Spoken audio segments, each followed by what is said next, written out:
Hello நண்பர்களே, நான் தான் உங்கள் வேலைக்காரன். என்னோட சேனலுக்கு புதுசாக நீங்கள் சப்ஸ்கிரைப் பண்ணுங்கள், அப்போ அதில் வேலைக்காரன் கிளிக் பண்ணுங்கள். உங்களுக்கு உடனுக்குடனே நோட்டிஃபிகேஷன்ஸ் வரும். இப்போ நம்ம இந்த வீடியோவில் என்ன பார்க்க போகிறோம் அப்படின்னு பார்த்தீங்கன்னா, ஒரு ஏசி இண்டோரில் ட்ரைனோஸ் ப்ராப்ளத்தை பற்றி தான் பார்க்க போகிறோம். அந்த ப்ராப்ளத்தினால என்ன ஆகுது அப்படின்னா, உள்ள வால்லலாம் வாட்டர் லீக்கேஜ் ஆகுது. அதனால தான் இப்போ இந்த ட்ரைனோஸ் மாற்ற போகிறோம். வாங்க வீடியோக்குள்ளே போகலாம். இப்போ நம்ம ஃபஸ்ட்டு என்ன பண்ணணும் அப்படின்னா, ஏசி இண்டோர் கேபினெட்டை ஃபுல்லாக ரிமூவ் பண்ணி எடுத்துடணும். அதுக்கு ஃபஸ்ட்டு அந்த மேலே இருக்க டோரை வந்து லாக் ரிலீஸ் பண்ணி எடுத்துடலாம். அதுக்கப்புறம் ஏர் ஃபில்டர்ஸ் எல்லாத்தையும் எடுத்துடலாம். இப்போ அந்த கனெக்ஷன்ஸ் போகிற அந்த ஒயர் பாக்ஸையும் ஓப்பன் பண்ணிடலாம்.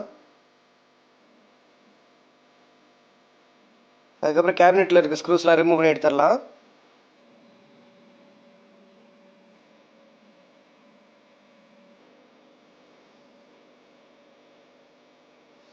இப்போ இந்த கிளைடரை ரிமூவ் பண்ணி எடுத்துடலாம்.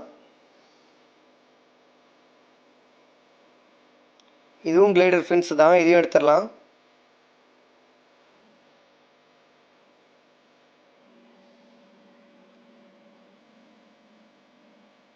இப்போ கீழே ஒரு ஸ்க்ரூ இருக்குது, அதையும் ரிமூவ் பண்ணிடலாம். இப்போ மேலே 4 லாக் இருக்கும், அதை ரிலீஸ் பண்ணி எடுத்துருவோம். அப்போ தான் இதை ஓப்பன் பண்ண முடியும். இப்போ ஓப்பன் பண்ணி எடுத்துடலாம். இப்போ நான் காட்டுறேன் பாருங்கள். இதுதான் ட்ரெயின் ட்ரே. இது கீழே கனெக்ட் ஆகிருக்கிறது தான் ட்ரெயின் ஓஸு. இந்த ஓஸ் தான் நம்ம இப்போ மாற்ற போகிறோம். இப்போ அவுட்டோரில் போய் பார்த்தோம் அப்படின்னா வெளியில் வந்து ஒயிட் சிம் போட்டு பேக் பண்ணி வச்சுருப்பாங்க. இந்த ஒயிட் சிம் போட்டு பேக் பண்ணல அப்படின்னா நம்மளுக்கு ஈஸியாக இருக்கும் உள்ளே அந்த ஓஸை ரிமூவ் பண்ணுறதுக்கு. பட்டு போட்டிருக்கு அப்படின்னா நம்ம வந்து ஒயிட் சிம் எல்லாத்தையும் உடச்சி எடுத்துட்டா தான் நம்மளால் எடுக்க முடியும். அதை ஃபஸ்ட்டு பார்த்துக்குங்க. இப்போ நம்மளதில் பார்த்தீங்கன்னா அந்த பேக்கிங் இல்லை, அதனால் நம்ம இப்போ எடுத்துடலாம். ஃபஸ்ட்டு அதை எடுக்கிறதுக்கு 2 லாக் இருக்கும் கீழே, அதை ரிமூவ் பண்ணிடலாம். அதுக்கப்புறம் அந்த ட்ரெயின் ஓஸை உள்ளே பிடிச்சி இழுத்திங்கனாலே வந்துடும். இது வந்துச்சு பார்த்தீங்களா? இப்போ வந்து இந்த ட்ரேலேருந்து ரிமூவ் பண்ணுறதுக்கு உள்ளே ஒரு லாக் இருக்கும், அதை ப்ரெஸ் பண்ணிக்கிட்டு இழுத்திங்கன்னா வந்துடும். நான் பண்ணி காட்டுறேன் பாருங்கள், வந்துடுச்சு. இப்போ நான் புது ஓஸும் பழைய ஓஸும் வச்சுருக்கேன் பாருங்கள். பழைய ஓஸ் ஃபுல்லாக கண்டமாயிடுச்சு. இப்போ ஃபஸ்ட்டு அந்த புது ஓஸ் போடுறதுக்கு முன்னாடி நம்ம என்ன பண்ணணும் அப்படின்னு பார்த்தீங்கன்னா, டேப் வச்சு அந்த ஃப்ரண்ட்டில் வந்து நம்ம சுற்றிக்கணும். அப்போ தான் வந்து இன்சர்ட் பண்ணும்போது டஸ்ட்டோ இல்லை மண்ணோ வந்து உள்ளே போகாமல் இருக்கும். அப்படி உள்ளே போயிடுச்சு அப்படின்னா உள்ளே எல்லா வாட்டர் லீக்கேஜ் ஆரம்பிச்சிடும். இப்போ இன்சர்ட் பண்ணிடலாம்.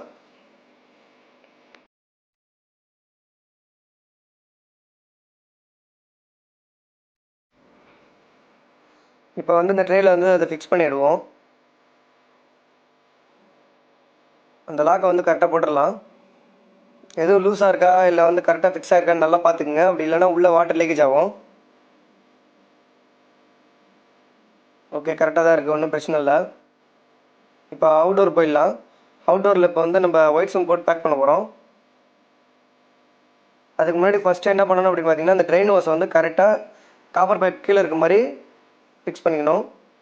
அதுக்கப்புறம் நான் ஓப்பன் பண்ணி காட்டுறேன் பாருங்கள். உள்ள ட்ரெயின் ஹவுஸில் நான் வந்து ஃபில் பண்ணி வச்சுருக்கேன் வாட்ரு ஃப்ளோ பார்க்குறதுக்கு. இப்போ கரெக்டாக தான் ஃப்ளோ இருக்குது, அதனால் இதுவே கரெக்டாக தான் இருக்குது டேரெக்ஷனு. நம்ம இப்படியே ஃபிக்ஸ் பண்ணிடலாம்.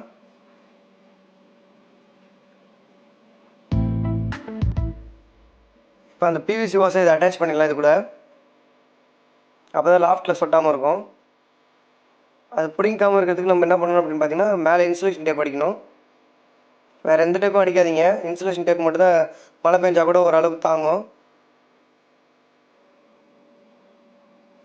அதுக்கப்புறம் மேலே பேக் பண்ணுறதுக்கு ஏதோ கவர் இல்லைனா வந்து பேப்பர் வச்சு பேக் பண்ணிக்கணும்.